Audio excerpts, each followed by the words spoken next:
Hi, 5th grade. So this video is going to be focusing on your guys' cultural scrapbook, and I just wanted to walk us through about what expectations are for it for those that either missed it in class or for those that just want a little refresher about what I really expect to see in this scrapbook. So we notice that there are 4 boxes, one for language, one for food, one for religion, and one for art. So I have here the 4 parts of culture that we're going to be focusing on. Think back to the cultural iceberg. Above the water are seen parts of culture, and below the water are unseen parts of culture.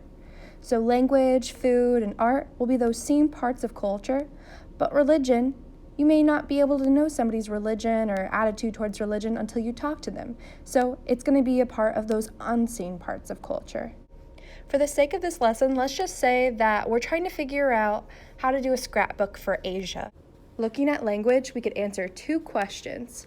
What languages are spoken, and how many people speak this language in the U.S. or specific region? To answer these 2 questions, think back to the activity that we did, where we were looking at how many people or what percentage of people spoke specific languages.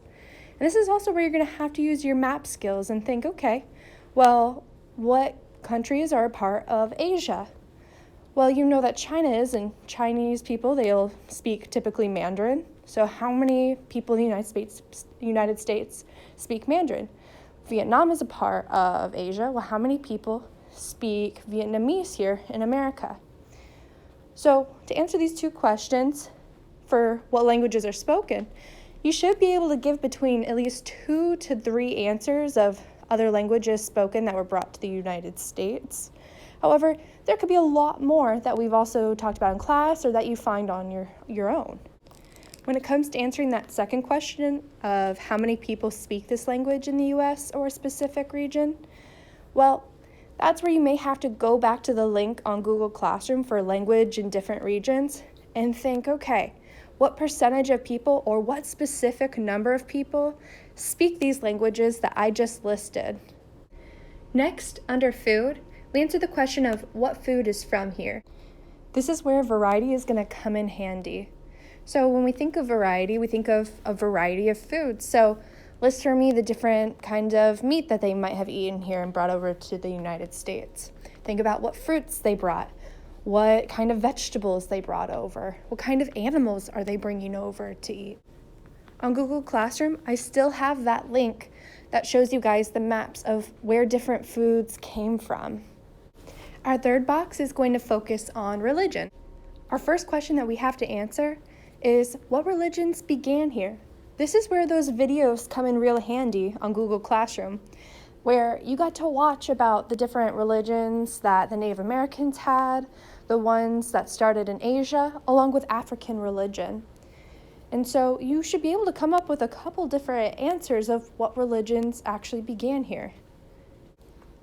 After answering what religions began here, this is where you're going to do a little bit of your own research. Research things that interest you.